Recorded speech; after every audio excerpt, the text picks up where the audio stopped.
Excel में error handling का मतलब है कि उन सभी एरर्स को आइडेंटिफाई करना, मैनेज करना और मिटिगेट करना जो स्प्रेडशीट और फॉर्मूला के साथ काम करते वक्त हो सकते हैं।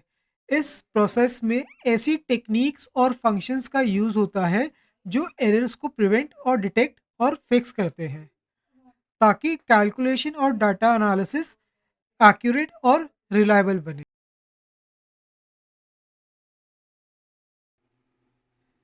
चलिए अब हम कुछ ऐसे पॉइंट्स को एक्सप्लोर करते हैं जिसकी मदद से हम समझ पाएंगे कि आखिरकार एरर हैंडलिंग एक्सेल में इतना इम्पोर्टेंट क्यों होता है। इसका सबसे पहला रीज़न है डेटा एक्यूरेसी इंश्योर करना। एरर की वजह से गलत रिजल्ट को प्रिवेंट करता है एरर हैंडलिंग। दूसरा पॉइंट है इसका रिलायबिलिटी इंप्रूव करना। स्प्रेडशीट को ज़्यादा डिपेंडेबल बनाता है एनालिसिस और डिसीजन मेकिंग के लिए। तीसरा इसका इंपॉर्टेंस है फॉर्मूला ब्रेकेज रोकना। एरर्स जैसे कि डिवीजन एरर या फिर एन एरर को दूसरी कैलकुलेशन को डिस्टर्ब करने से बचाता है एरर हैंडलिंग। चौथा पॉइंट है इसका यूजर एक्सपीरियंस एनहांस करना। कंफ्यूजिंग एरर कोड्स की जगह मीनिंगफुल मैसेज दिखा के एरर हैंडलिंग आपको बताता है कि एग्जैक्टली आपका जो एरर है वो क्यों आ रहा है, जिसके बाद आप उसको ईजिली टैकल कर सकते हैं। पांचवा पॉइंट है डीबगिंग इजी करना। एरर्स को क्विकली आइडेंटिफाई करना और उन्हें फिक्स करने में मदद करता है टूल्स जैसे कि ट्रेस एरर और इवैल्यूएट फार्मूला के साथ। फाइनली हम बात करते हैं डेटा इंटेग्रिटी मेंटेन करना। वैलिडेशन रूल्स का यूज करके इनवैलिड या फिर अनइंटेंडेड डेटा एंट्री को आप प्रिवेंट कर सकते हैं। So overall effective error handling Excel sheet को स्मूथ और प्रोफेशनल बनाता है, इसी के साथ उसे एरर फ्री और मोर रिलायबल बनाता है फॉर डिसीजन मेकिंग।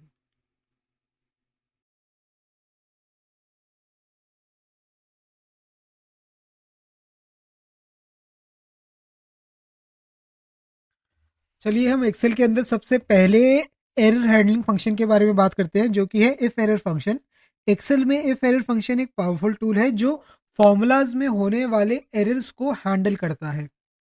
ये फंक्शन अलाउ करता है अगर कोई एरर हो तो हम एक स्पेसिफाइड वैल्यू को रिटर्न कर सके, और अगर एरर ना हो तो हम उस वैल्यू को या फिर उस फॉर्मूले के रिजल्ट को शो करें जो हमने इफ एरर फंक्शन के अंदर सप्लाई किया है। अब बढ़ते हैं इसके सिंटेक्स की तरफ। तो इसका सिंटेक्स काफ़ी आसान है क्योंकि इसमें सिर्फ दो ही पैरामीटर्स होते हैं। पहला पैरामीटर है इसका वैल्यू का और दूसरा पैरामीटर है वैल्यू इफ एरर का। तो जो वैल्यू पैरामीटर है वो फॉर्मूला या एक्सप्रेशन होता है जो हम सप्लाई करते हैं इफ एरर फंक्शन के अंदर, जिससे हम इवेलुएट करना चाहते हैं। अब बढ़ते हैं इसके दूसरे पैरामीटर की तरफ जो कि है value if error. Value if error वो वैल्यू है जो तब रिटर्न होगी जब आपके द्वारा सप्लाई किया गया फॉर्मूला या एक्सप्रेशन जिससे आप इवैल्यूएट करना चाहते हैं उसमें कोई एरर डिटेक्ट होता है। एग्जाम्पल के तौर पे मान लीजिए आपने एक फॉर्मूला लिखा if error bracket open. Bracket open करने के बाद आपने इसका पहला पैरामीटर सप्लाई किया जो कि है वैल्यू पैरामीटर A1।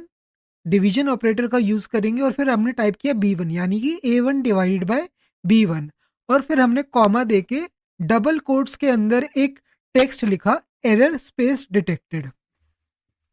अब अगर आपके एक्सप्रेशन यानी कि A1 स्लैश B1 में यानी कि A1 डिवाइडेड बाय B1 में कोई एरर होता है तो उस केस में एक्सेल आपको जो वैल्यू रिटर्न करेगा वो टेक्स्ट होगा जो आपने डबल कोट के अंदर सप्लाई की है यानी कि एरर डिटेक्टेड। और अगर एरर नहीं आता तो उस केस में एक्सेल A1 को B1 से डिवाइड करके उसका रिजल्ट शो करेगा। ये फंक्शन आपके स्प्रेडशीट को क्लीन और यूजर फ्रेंडली बनाता है क्योंकि एरर्स के कंफ्यूजिंग कोड की जगह ये एक क्लियर मैसेज या फिर वैल्यू दिखाने में आपकी मदद करता है। अब हम इफ एरर के फंक्शन को एक प्रैक्टिकल एग्जांपल की मदद से देखते हैं कि कैसे हम इफ एरर फंक्शन को अपनी शीट के अंदर अप्लाई कर सकते हैं। तो इसके लिए मेरे पास यहाँ पे दो नंबर हैं। सेल A4 में जो नंबर है वो है 125 और सेल B4 में जो नंबर है वो है 0। अब मैं सेल C4 में एक फॉर्मूला को टाइप करूंगा जहां पे मैं सेल A4 की वैल्यू को सेल B4 की वैल्यू से डिवाइड करूंगा। तो चलिए सबसे पहले इन दोनों नंबर्स को डिवाइड करके देखते हैं कि रिजल्ट क्या आता है। यहाँ पे मैं इक्वल टू का साइन दूंगा और उसके बाद सेल A4 का रेफरेंस दूंगा और डिवीजन ऑपरेटर अप्लाई करूंगा और उसके बाद सेल B4 का रेफरेंस देने के बाद अब मैं एंटर हिट करूंगा और जैसे ही मैंने एंटर हिट किया एक्सेल ने हमारे को एक एरर थ्रो किया है जो कि है डिवीजन एरर। और डिवीजन एरर तब आता है जब हम किसी नंबर को 0 वैल्यू से डिवाइड करने की कोशिश करते हैं। तो इस केस में अब हम देखते हैं कि इफ एरर की मदद से हम इस एरर को कैसे टैकल कर सकते हैं। इसके लिए सबसे पहले मैं सेल A4 के रेफरेंस के आगे अपने कर्सर को लेके आऊंगा, यानी कि इक्वल टू के साइन के बाद, और वहां पे टाइप करूंगा इफ एरर और ब्रैकेट को ओपन करूंगा। अब मैं इफ एरर के पहले पैरामीटर की में जो कि है वैल्यू वाला पैरामीटर, उसमें इस एक्सप्रेशन को टाइप करूंगा जो कि है A4 डिवाइडेड बाई B4।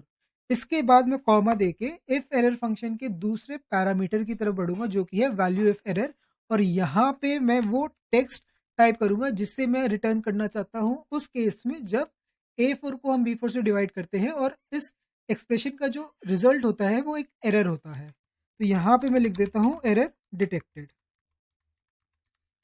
अब जैसे ही मैं ब्रैकेट क्लोज करके एंटर हिट करूंगा, एक्सेल डिवीजन एरर की जगह वो टेक्स्ट डिस्प्ले करेगा जिसे हमने मेंशन किया है वैल्यू इफ एरर के अंदर वाले पैरामीटर में।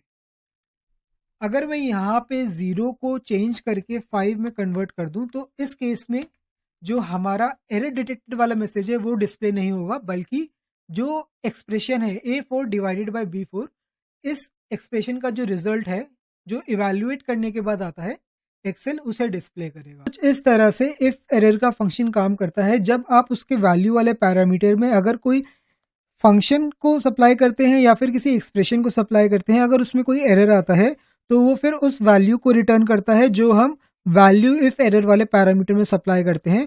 और अगर एरर नहीं आता तो वो वैल्यू के अंदर जो एक्सप्रेशन है उसको इवैल्यूएट करके उसका रिजल्ट डिस्प्ले करता है।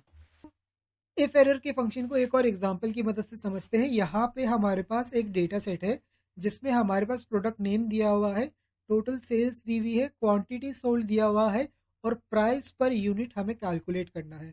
तो प्राइस पर यूनिट को कैलकुलेट करने के लिए हम टोटल सेल को डिवाइड करेंगे क्वांटिटी सोल्ड के साथ।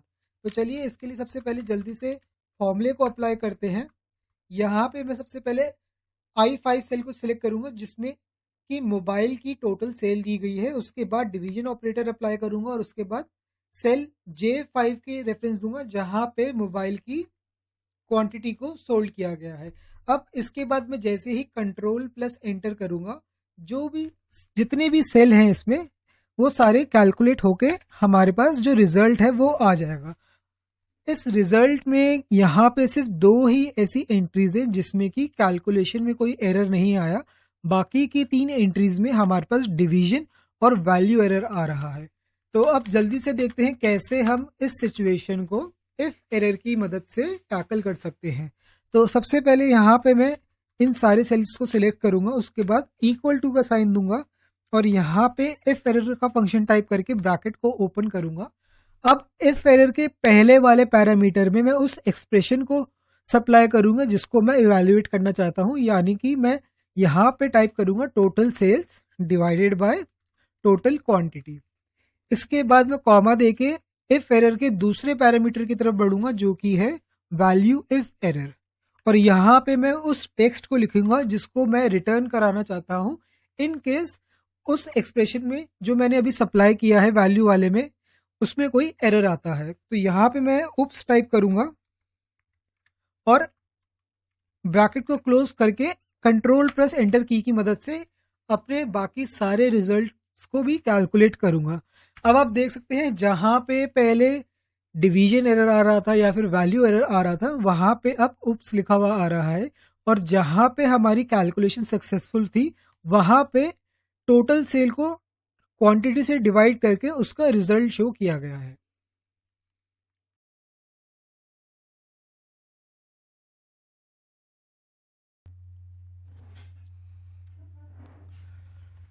अब हम इस वीडियो में बात करेंगे एक्सेल के एक और पावरफुल और काफ़ी यूज़फुल फंक्शन के बारे में जो कि है इफ एन ए फंक्शन। ये फंक्शन हमें हेल्प करता है किसी भी फॉर्मूला एरर को स्मार्टली हैंडल करने में। तो चलिए शुरू करते हैं और सबसे पहले क्वेश्चन को देखते हैं जो कि है what is IFNA functions.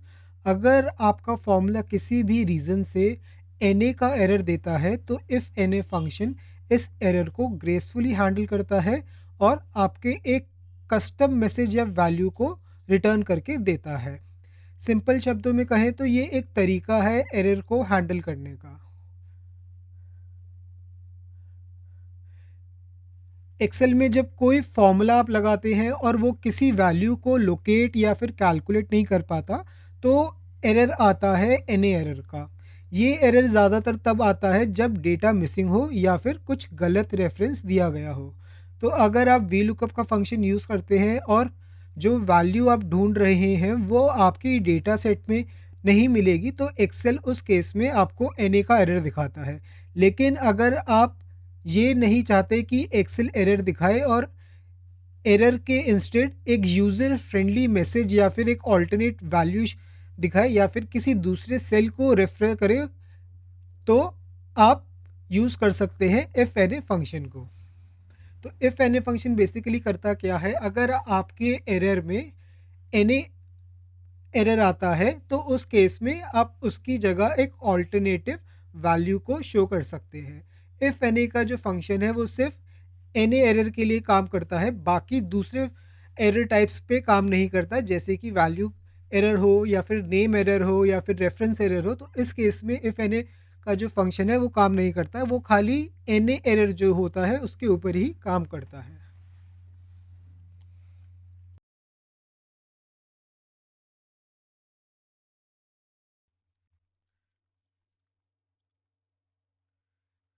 चलिए अब हम बात करते हैं इफ एन ए फंक्शन के सिंटेक्स के बारे में, जो इस फंक्शन को समझने का सबसे पहला स्टेप है।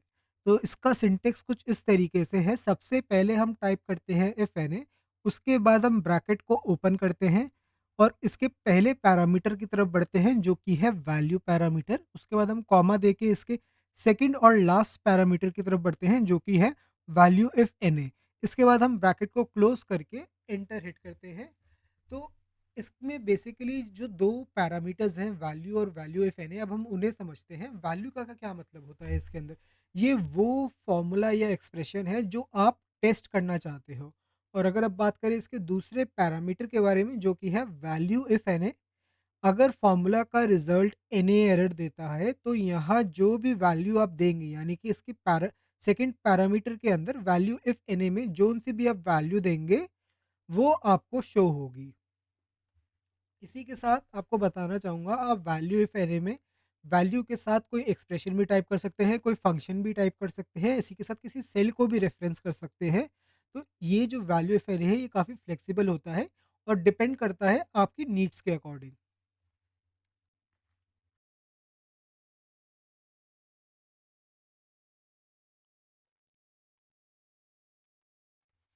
चलिए आप इफ एन ए के फंक्शन को एक प्रैक्टिकल एग्जांपल की मदद से समझते हैं।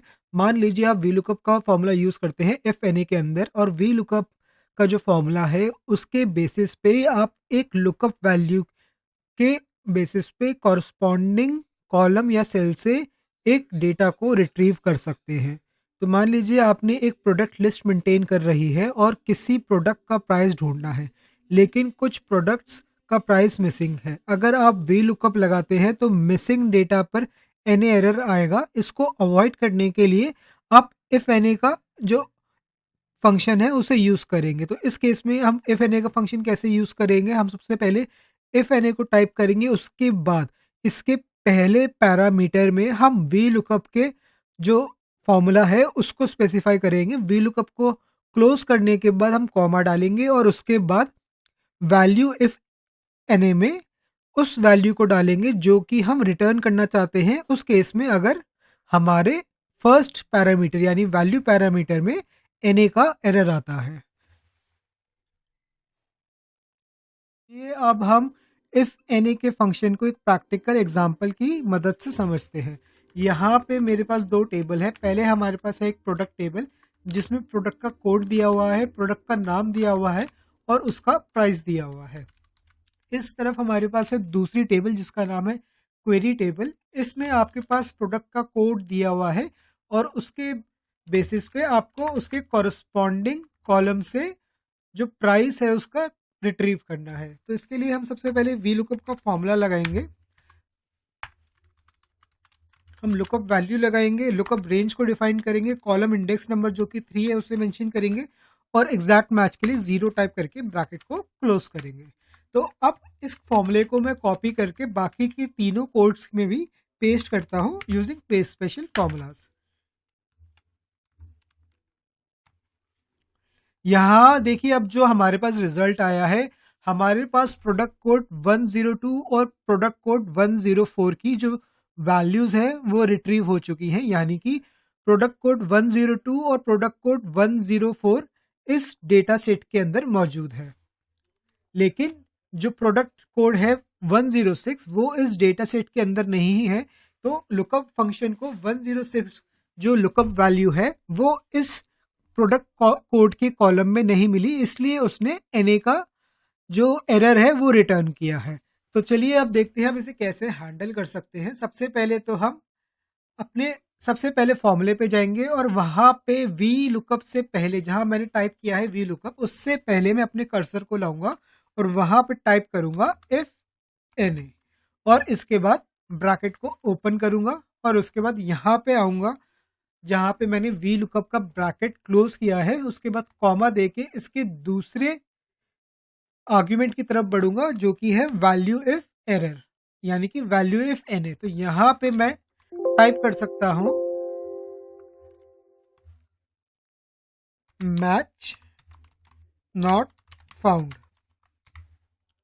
इसके बाद ब्रैकेट को क्लोज करके जैसे ही मैं एंटर हिट करूंगा जो हमारा फॉर्मूला है वो अपडेट हो जाएगा। और देखिए जहां पे वैल्यू मिल गई है इसको, तो वहां तो इसने वी लुकअप के बेसिस पे जो प्रोडक्ट कोड का कॉरस्पॉन्डिंग प्राइस है उसको निकाल दिया है, लेकिन जहां पे उसको वैल्यू नहीं मिली है, यानी कि जहां पे उसे प्रोडक्ट कोड नहीं मिला, उस केस में उसने वो एरर रिटर्न किया है जो हमने इसके सेकंड पैरामीटर में सप्लाई किया है जो कि है वैल्यू इफ एनए।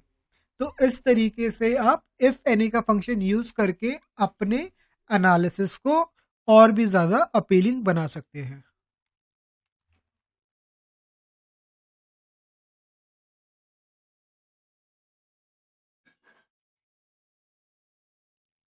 अब हम बात करते हैं advantages of if any function.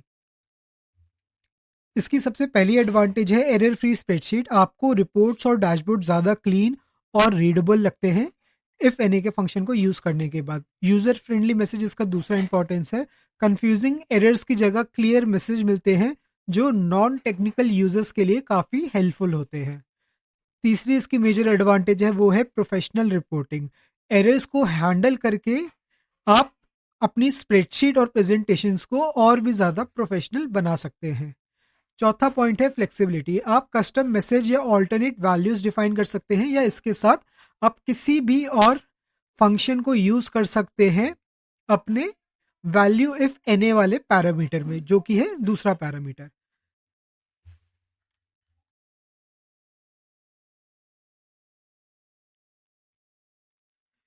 अब हम बढ़ते हैं अपने अगले फंक्शन की तरफ जो कि है एरर डॉट टाइप फंक्शन। ये फंक्शन एक स्पेसिफिक नंबर को रिटर्न करता है based on the type of error in are formula.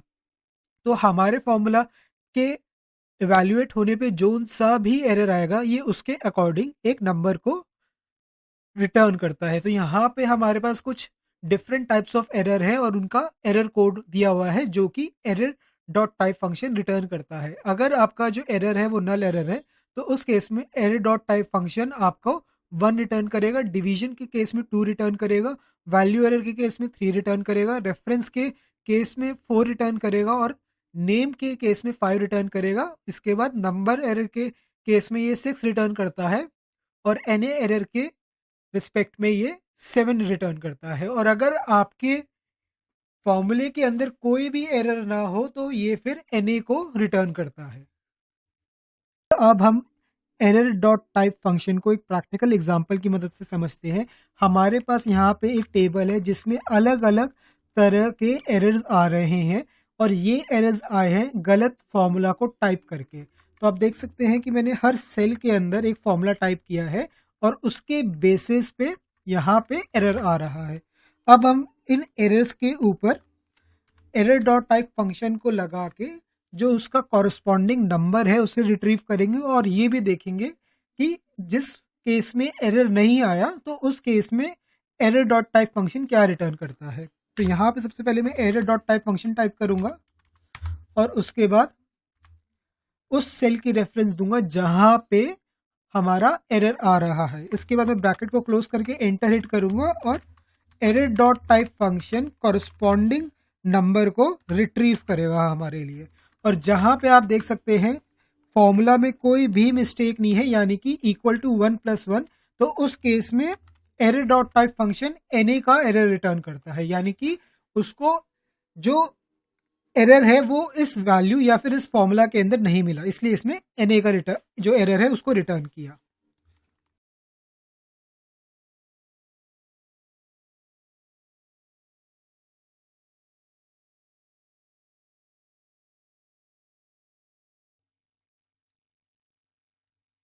चलिए अब हम बात करते हैं 3 ऐसे फंक्शंस के बारे में जिसके बेसिस पे आप चेक कर सकते हैं कि किसी भी सेल के अंदर एरर है कि नहीं।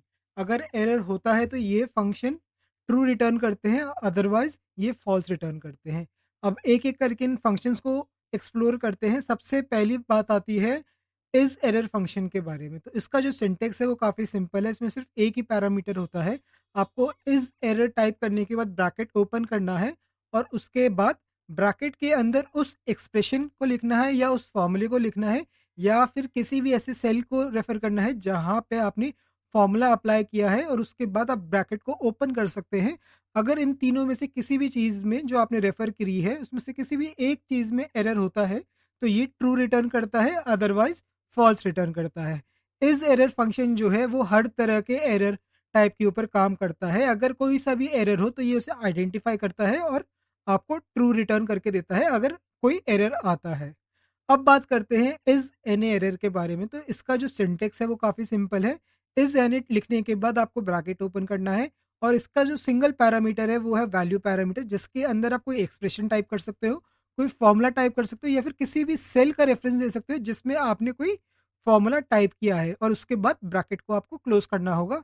ट्रू रिजल्ट देगा अगर उस सेल का या उस एक्सप्रेशन का या उस फॉर्मूले का जो आपने इसके अंदर यूज़ किया है उसका रिजल्ट अगर एन होगा तो ये ट्रू रिटर्न करेगा, अदरवाइज फॉल्स रिटर्न करेगा।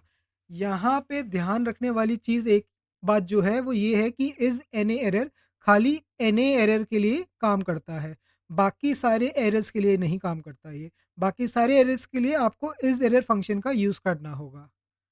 अब लास्ट में बढ़ते हैं is E R R error की तरफ, जो कि एक ऐसा फंक्शन है जिसमें कि आपको ट्रू मिलता है जब आपके फॉर्मूला में या फिर आपके एक्सप्रेशन में कोई एरर होता है। ये हर तरह के एरर को एंटरटेन करता है, लेकिन ये एनी एरर को एंटरटेन नहीं करता। बाकी सारे जो एरर्स है उसे ये एंटरटेन करता है और आइडेंटिफाई भी करता है और ट्रू और फॉल्स भी रिटर्न करता है, लेकिन ये एनी एरर को आइडेंटिफाई नहीं कर पाता। तो यहाँ पे ये बात ज़रूर ध्यान रखिएगा कि is E R R error में जो आपका एन एरर है वो आइडेंटिफाई नहीं होता। उसके लिए आपको जो हमने सबसे पहला फंक्शन डिस्कस किया था ई इज एरर, उसकी यूज़ लेनी पड़ेगी, या फिर एन एरर के लिए आप इज एन ए का भी सपोर्ट ले सकते हैं।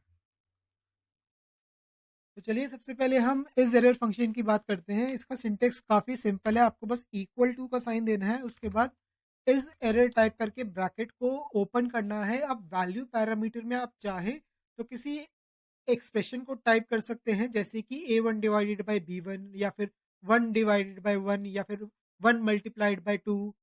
इस तरीके से कोई भी एक्सप्रेशन टाइप कर सकते हैं, किसी सेल की रेफरेंस दे सकते हैं जिसके अंदर कोई फॉर्मूला इनपुट किया गया हो, या फिर आप इसके अंदर फॉर्मूला भी टाइप कर सकते हैं। एग्जांपल के तौर पे आपने एक फॉर्मूला टाइप किया सम ब्रैकेट ओपन a1:a5, यानी कि a1 से लेके a5 तक जितने भी सेल्स हैं उनके अंदर मौजूद सारे नंबर्स का सम करके आप निकाल सकते हैं। अगर इन तीनों में से किसी भी एक चीज़ में जो आप यूज़ कर रहे हैं इसके अंदर एरर आता है तो इस एरर जो फंक्शन है वो ट्रू रिटर्न करेगा, अदरवाइज फॉल्स रिटर्न करेगा। तो इस केस में मैं अपने साइड वाले सेल की रेफरेंस दे रहा हूँ जो कि है A39 और एंटर को हिट करता हूँ तो इस एरर ट्रू रिटर्न करेगा क्योंकि यहाँ पे डिवीजन एरर आया है। अब जल्दी से इसको बाकी के फॉर्मूला बाकी के सेल्स में पेस्ट कर देते हैं और देखते हैं कि फॉल्स कहाँ आता है। फॉल्स सिर्फ वहाँ आया है जहाँ पे हमने फॉर्मूला टाइप किया है इक्वल टू 1+1, तो यहाँ पे कोई भी एरर नहीं है, तो इस केस में इस एरर फंक्शन ने फॉल्स रिटर्न किया है। अदरवाइज बाकी सब में जहाँ पे हमारे पास एरर था वहाँ पे हमारे पास ट्रू ट्रू ट्रू आया है। अब आगे बात करते हैं इस एन एरर के बारे में। तो इस एन एरर तब ट्रू रिटर्न करता है जब आपका जो एरर हो वो हैश एन एरर हो, अदरवाइज ये फॉल्स रिटर्न करेगा। तो इसे प्रैक्टिकली अप्लाई करके देखते हैं। सबसे पहले मैं लिखूंगा इस एन, ब्रैकेट को ओपन करूंगा, ये फिर किसी भी सेल का रेफरेंस दूंगा। यहाँ पे मैं सेल A39 का रेफरेंस दे रहा हूँ और ब्रैकेट को बंद करूंगा। इसके बाद मैं इसको कॉपी करके बाकी के सारे सेल्स में पेस्ट करूंगा कुछ इस तरीके से। तो आप देख सकते हैं हर जगह इसमें ट्रू फॉल्स आया है, और ट्रू सिर्फ वहां आया है जहां पे हमारे पास NA का एरर है। इसी तरह अब हम बात करते हैं इस ERR एरर के बारे में। तो इस केस में आपको ट्रू तब मिलता है जब कोई भी एरर हो लेकिन ये NA एरर को आइडेंटिफाई नहीं करता। तो सबसे पहले हम यहाँ पे लिखेंगे इस ERR, ब्रैकेट को ओपन करेंगे और फिर किसी भी सेल का रेफरेंस देंगे। अगेन हम जिस सेल की रेफरेंस दे रहे हैं वो है A39, क्योंकि इसी में हमारा एरर है, और ब्रैकेट को क्लोज करेंगे। अब मैं जैसे ही इस फॉर्मूले को कॉपी करके बाकी के सेल पे पेस्ट करूंगा, हमारा जो रिजल्ट है वो आ जाएगा। अब आप देख सकते हैं यहाँ पे दो केसेस में फॉल्स आया है। एक जहाँ पे कोई एरर नहीं है, जहाँ पे हमने लिखा है इक्वल टू 1+1, तो ये जो एक्सप्रेशन है ये बिल्कुल परफेक्ट है, इसमें कोई एरर नहीं है। तो यहाँ पे इस ERR के जो फंक्शन है उसने फॉल्स रिटर्न किया है, और दूसरा फॉल्स इसने वहाँ रिटर्न किया है जहाँ पे NA का एरर है। तो जैसे मैंने आपको बताया था इस ERR एरर NA एरर को एंटरटेन नहीं करता, इस केस में भी यहाँ पे इसने फॉल्स किया है।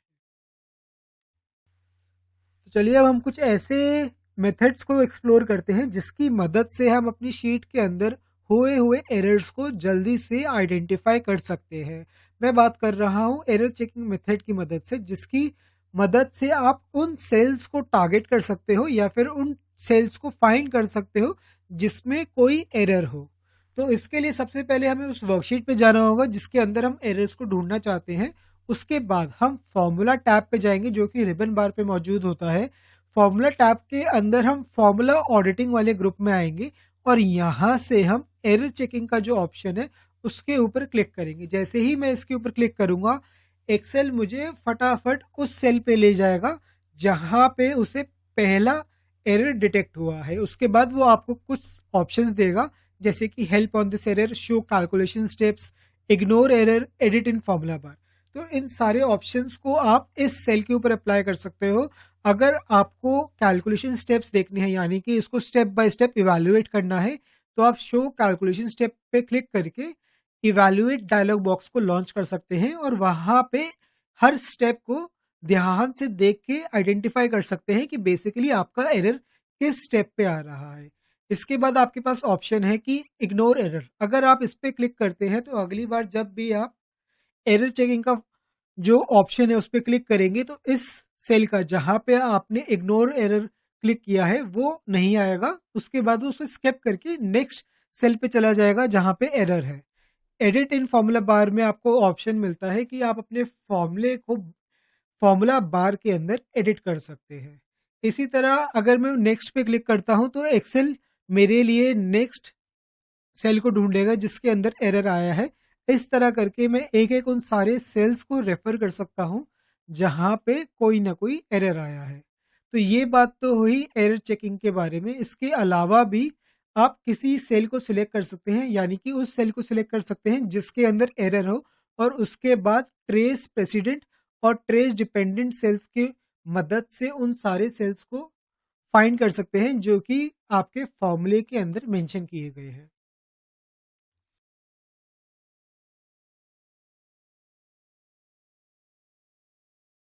अब हम इवैल्यूएट फार्मूला डायलॉग बॉक्स के बारे में बात करते हैं। तो इवैल्यूएट फार्मूला डायलॉग बॉक्स आपको हेल्प करता है अपने फार्मूला के अंदर हर स्टेप को एक एक करके एक्सप्लोर करने में। तो इसकी मदद से अगर किसी भी सेल में एरर है तो आप सबसे पहले उस सेल को सिलेक्ट कीजिए, उसके बाद फार्मूला टैब पे जाइए, उसके बाद फार्मूला ऑडिटिंग ग्रुप पे जाइए और इवैल्यूएट फार्मूला का जो ऑप्शन है उस पर क्लिक कीजिए। उसके बाद इवैल्यूएट फार्मूला का जो डायलॉग बॉक्स है वो लॉन्च हो जाएगा। उसके बाद आप स्टेप इन करके एक एक करके आपके फॉर्मूला के अंदर जो कैलकुलेशंस हो रही हैं उसको रियल टाइम में देख सकते हैं और आप आइडेंटिफाई कर सकते हैं कि एक्चुअल में किस स्टेप पे फॉर्मूला की गलती हुई है जिसकी वजह से कोई एरर आपके फॉर्मूला के अंदर आ रहा है। तो इसे आप प्रैक्टिकल करके देखते हैं। सबसे पहले मैं उस सेल को सिलेक्ट करूंगा जिसे मैं एनालाइज करना चाहता हूं। तो मैं सेल A51 को सिलेक्ट करूंगा जिसमें कि मेरा ये एक्सप्रेशन मौजूद है। हालांकि इस एक्सप्रेशन में कोई एरर नहीं आ रहा, पर फिर भी मैं इवैल्यूएट फॉर्मूला की मदद से एक्सेल कैसे इस फॉर्मूला को कैलकुलेट करता है उसे स्टेप बाय स्टेप देख सकता हूं। तो इसके बाद हम फॉर्मूला टैब पे जाएंगे। फॉर्मूला टैब के बाद जैसे मैंने आपको बताया फॉर्मूला फॉर्मूला ऑडिटिंग ग्रुप में जाएंगे और वहां से इवैल्यूएट फॉर्मूला का ऑप्शन पे क्लिक करेंगे। इसके बाद इवैल्यूएट फॉर्मूला का जो डायलॉग बॉक्स है वो पॉपअप होके आ जाएगा। उसके बाद आपको इवैल्यूएट पे क्लिक करना है और एक्सेल आपको एक एक करके हर कैलकुलेशन को दिखाएगा जो आपके फॉर्मूला के अंदर हो रही है, और इसकी मदद से आप पता लगा सकते हैं कि एग्जैक्टली कहाँ पे एरर आ रहा है। तो इवैल्यूएट फॉर्मूला बार भी एक्सेल का एक बहुत ही इंपॉर्टेंट हिस्सा है जिसकी मदद से आप एक्सेल में होने वाले एरर्स को आइडेंटिफाई करके इजीली टैकल कर सकते हो।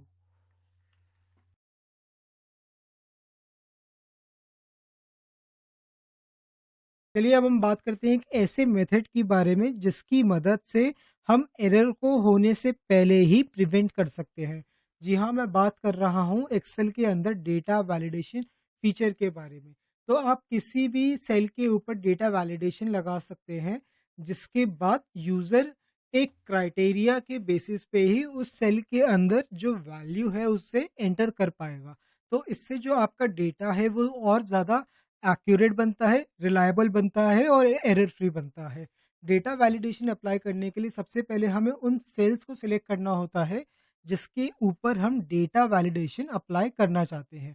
इसके बाद हम डेटा टैब में जाएंगे और वहाँ से डेटा टूल्स के ग्रुप में से डेटा वैलिडेशन को सिलेक्ट करेंगे। इसके बाद डेटा वैलिडेशन का जो डायलॉग बॉक्स है वो पॉप होके आपके सामने आ जाएगा और इसके बाद यहाँ पे आपको बहुत सारे ऑप्शंस मिलते हैं जिसमें से आप किसी भी एक ऑप्शन को सिलेक्ट कर सकते हैं आपकी रिक्वायरमेंट की हिसाब से। तो एग्जांपल के तौर पे मान लीजिए अगर मैं टेक्स्ट लेंथ देखता हूँ और मैं चाहता हूँ कि जो मिनिमम लेंथ है यूज़र मेरे सेल में इनपुट करे वो है 2 और जो मैक्सिमम लेंथ है वो है 5। तो यानी कि मैं इन सारे सेल्स को जिसको मैंने अभी सिलेक्ट किया हुआ है, इन सारे सेल्स में जो वैल्यू इनपुट होएगी उसको रिस्ट्रिक्ट कर रहा हूँ उसकी लेंथ के बेसिस पे। यानी कि ना ही एक्सेल उन वैल्यूज़ को एंटरटेन करेगा जिनकी लेंथ 2 से कम है और ना ही उन वैल्यूज को एंटरटेन करेगा जिनकी लेंथ 5 से ज़्यादा है। जैसे ही मैं इस पे ओके पे क्लिक करूंगा एक्सेल इन सारे सेल्स पे जिसको मैंने अभी सिलेक्ट किया हुआ है इनको डेटा वैलिडेशन के हिसाब से लॉक कर देगा। अब जैसे ही मैं चाहूँ अगर इस पे मैं टाइप करना चाहूँ 1 जो कि एक सिंगल लेंथ है तो यहाँ पे एक्सेल मुझे एरर देगा। अगर मैं यहाँ पे 2 बार 1 लिखता हूँ और एंटर करता हूँ तो एक्सेल मुझे अलाउ कर देगा क्योंकि मैंने जो टेक्स्ट लेंथ का जो रेंज है वो स्पेसिफाई किया है 2 to 5। तो 2 से लेके 5 के बीच तक की जो लेंथ है मैं उसे आइडेंटिफाई कर सकता हूँ। 2 से अगर कम हुआ तो भी हमारे पास एरर आएगा, 5 से अगर ज़्यादा हुआ तब भी एक्सेल आपको किसी सेल के अंदर वैल्यू टाइप करने से प्रिवेंट करेगा। तो इस तरीके से आप डेटा वैलिडेशन की मदद से अपने शीट के अंदर एरर होने से पहले ही प्रिवेंट कर सकते हैं। डेटा वैलिडेशन की मदद से जैसे मैंने आपको बताया आपका जो डेटा है वो और एक्यूरेट होता है, रिलायबल होता है और एरर फ्री होता है।